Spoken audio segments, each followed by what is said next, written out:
do the best I can here. Just wanted to, this is a PEP rally for my case. It's December the 8th. I filed a year ago today. Of course, it's on the anniversary, the 42 years ago, Debbie Carter murder. Bless all her family, and bless Ron Williamson and Dennis Fritz and all their family.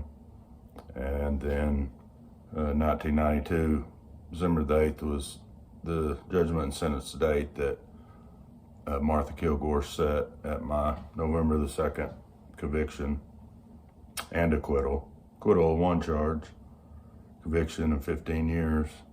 I went to begin my sentence. So I just wanted to, just a pep talk, kind of refresher.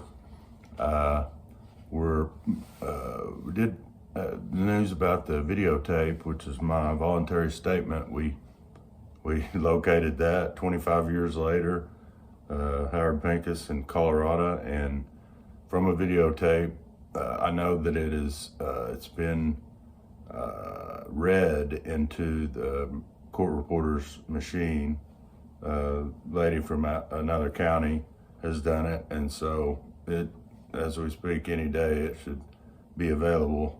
So it's just, we're cooperating stuff and checking boxes with that. The statement that the man says is the truth, you'd think it's kind of important to be included in things. So the other thing I want to mention is that also at the same time this is going on, mine is going on, Carl Fontenot and Thomas Ward they have an application for post-conviction relief in, and one of the premises is very similar, the factual innocence. Their case number is 1984-0183. So 1984-183, it's pretty easy to remember. And they're together, but it's listed as Fontenot. And that's got, Mark Barrett and a whole bunch of attorneys on that. So we can really learn from that when we get to that point.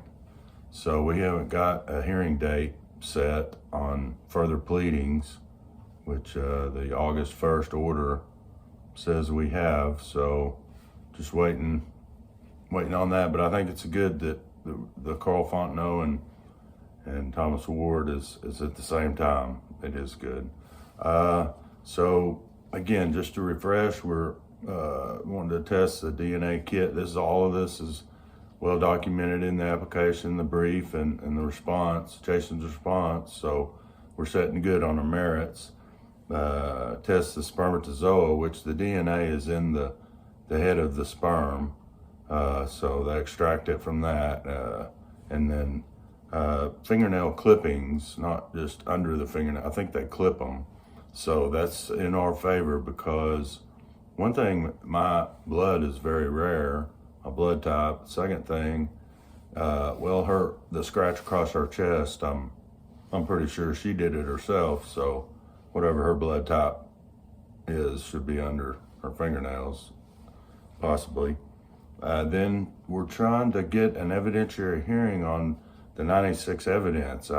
Basically, I want to get everything in open court and get it recorded.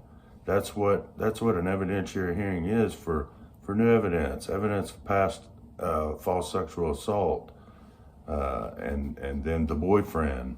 So we want, Pam has provided her affidavit, and just can't remember a whole lot from back then. So just the boyfriend, Michael Lewis Bryan, we want live testimony from he and Dr. Michael K. Haynes, who was at the Minneola Baptist Church when she was a teenager, and a false accusation of rape against his youth minister. So I want to record that for the future. And in the courtroom, there's no telling what the boyfriend knows. He probably knows more than any of us about it. So wanting to get that recorded and preserved. So that's what we're asking for there. Now, I wanted to bring one other thing up. I'm calling, also in the Fontenot and Ward appeal, they're trying to suppress the confession of both of them.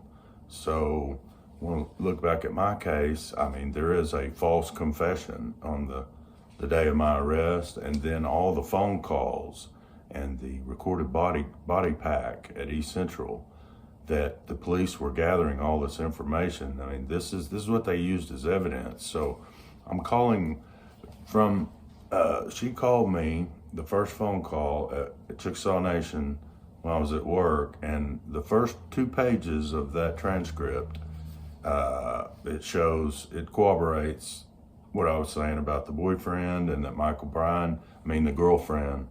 the girlfriend, and what Michael Bryan said about the girlfriend, her saying she had a girlfriend, and then also the death threat note. I'm asking about that, which I've also said in my statement, and we've shown evidence of that with the Massachusetts affidavits, where she uses these notes to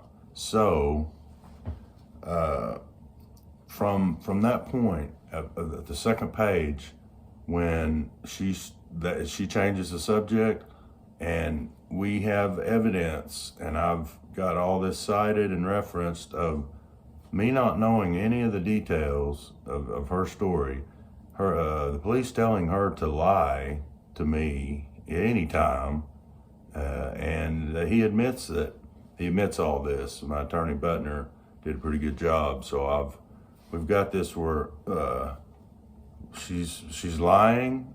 He doesn't know what they're talking about. So I'm calling it fraud evidence. And I've got, as I said, I've made props. You're gonna see these pictures of simple props. They're the keys to understanding. And this is just a name to make it easy that all of this is fraud evidence. So from the first phone call after page 2 onward through the end of the arrest, which I still never knew the details of her story, it's all fraud evidence. So I just wanted to bring that up, and I'm gonna have this with me. I mean, I'm carrying this like my attaché.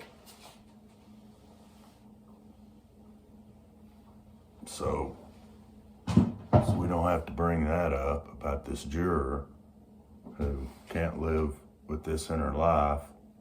She's gonna be in there with us. We don't have to bring it up, maybe.